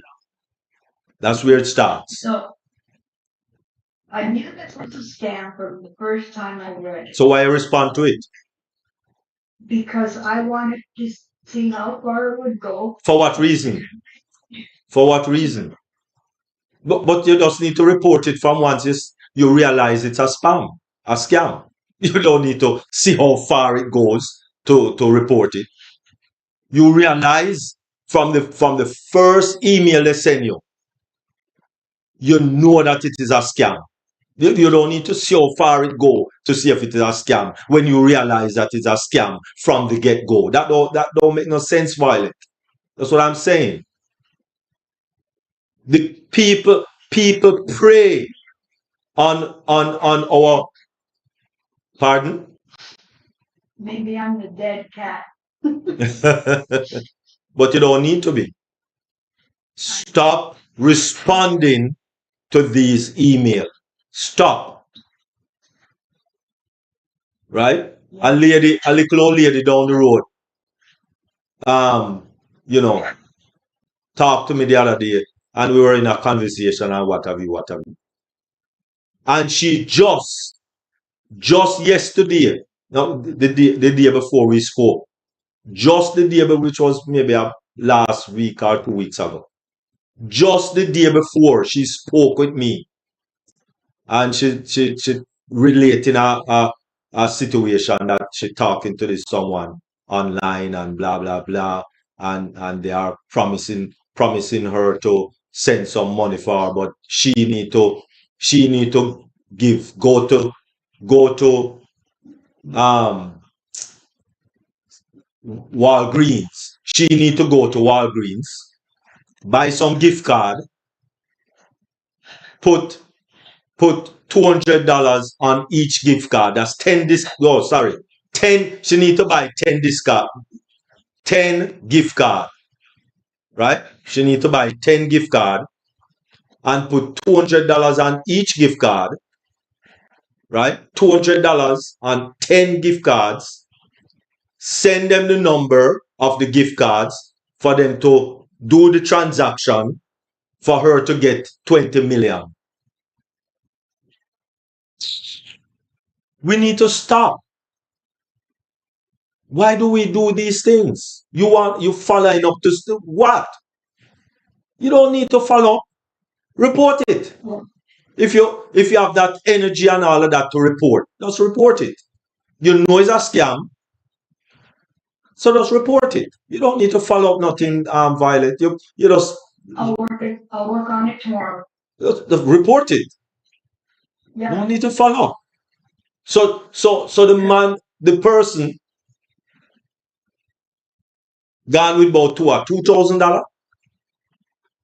Just so $2,000 of this little old lady, because she about in her 70s, 74, 75, I think.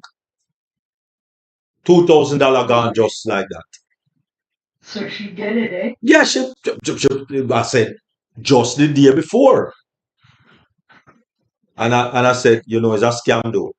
She says, a scam? She, she was shocked. When I telling her, no, it's a scam. She don't look for no 10,000. No, 20 million. I said, don't look for no 20 million. You're not getting any 20 million. That 2,000 you sent gone. She end up in tears. End up in tears.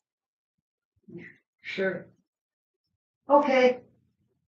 I figured I should give you my 2 cents worth just so you. Yeah, thanks for that information. And every one of us get those emails.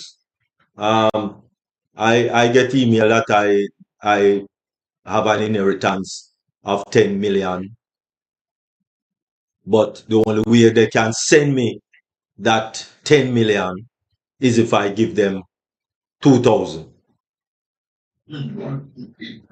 That's the only way I get the 10 million. If I send them 2,000. That don't make no sense. So right away, I put that email, I mark that email address as a scam, as a spam. Yeah, it's a scam. So I mark it as a spam, and I done with it. I don't have the time. Listen, I don't have time for. See, you have time. A lot of time on your hand. Queen Violet. You need to get a skill. Go to a skills training. In Jamaica we have heart academies where you can get a skills training for free. I don't know what they have up here. I mean in Canada. Don't know what they have in Canada. But you have YMCA. I know YMCA have a lot of programs that you can sign up for free. You know, join something, man. Join something and get that free time that you have replying to all these emails. Yeah. Thank you. Yes, man. Yeah, right. Wonderful. You too. Thank you very much. Appreciate it. Okay, wonderful. I don't see any more hands. And so before we close off the YouTube and so on and such like on all the social media, I just want to ask Queen Dr. Tunishai Ford to give her final comments. Thank you, Dr. Gary. To you all this evening about the 12 top habits that keep us broke. Remember that money is a living entity. You must give it a purpose. And the only way you're going to give money a purpose is to stay out of the realm of having bad habits. And you want to be able to apply principles that are going to grow your money and help you fulfill that which God has ordained and mandated you to do while you're on this earth. Because money is the answer to all things, and God gives all of us the ability to get wealth so that we can fulfill our ultimate goal, and that is doing what God has called us to do while we're on this earth during this time. Thank you so very much. Wonderful, wonderful. Thank you very much, Queen Dr. T, for that final comment. Our Queen First Lady, Dr. Bernadette Tinglet, your final comment. All right. As we all know what is happening on Earth when it comes to scammers, we should be very, very careful of what is going on. And what we should do is to protect ourselves from the website, from scam website, which I earlier mentioned that it is very essential to remain vigilant, exercise caution, and when sharing personal information out there, remember when scammers or somebody will call you, you don't know that person. So why are you sharing your information to that individual? Your bank, or they might call and say they're calling from the bank.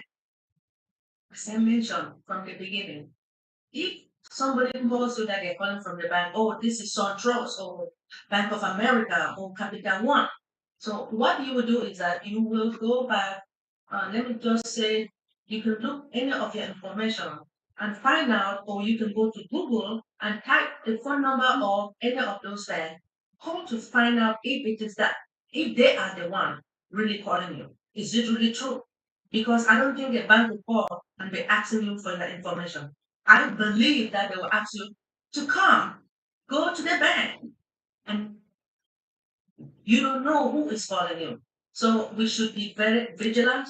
And as we heard from Violet, remember that people will fool you to say, "Oh, you have won." How do they say sweepstake? And they are expecting you. They say you have won 50,000. Now, how did you win in the first place? Did you play? You didn't play. So now they're asking you to provide a certain amount of money in order to receive that large sum of money. Look, we should be vigilant. Why should you do that? Now, if the large sum of money is 50,000 and they want you to give $2,000, let them remove $2,000 from that 50 and give you 48,000. Now they think that you're a foolish person. So I want us to be vigilant. Now, as Queen Violet said that, because Queen Violet, what you were telling me, it has happened to me also, right? I learned you don't know those things, and they're asking you that you should be next of kin. You don't know them either. Do not, which I'm glad that you did not. We should not provide any information to those people. They just want to steal our money and go away, and then from there you'll be suffering. I want all of us to be vigilant. Thank you so much for listening. Thank you for giving me this opportunity, Dr. Derek. Wonderful, wonderful.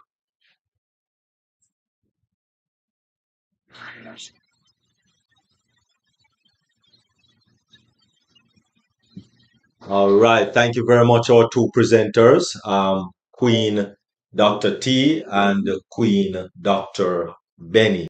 Really appreciate it. And for our YouTube viewers, we just want to thank you for participating with us, for viewing this live with us, and for those who will be viewing it in the future.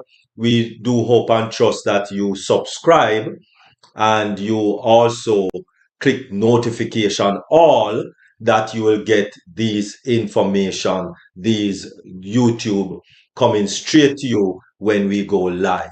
Thank you very much for joining us on YouTube. Really appreciate it.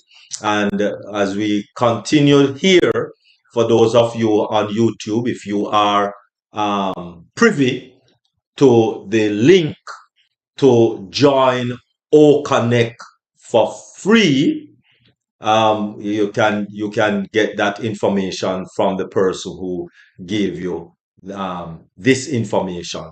So just link up with the person who give you the information to watch this YouTube live or in the future, so that they can give you a link so that you can register for OMail, a free mailing platform with no spam. That's right. Yes, no spam. Thank you very much for viewing, and we see you quite possible on Thursday. Godspeed.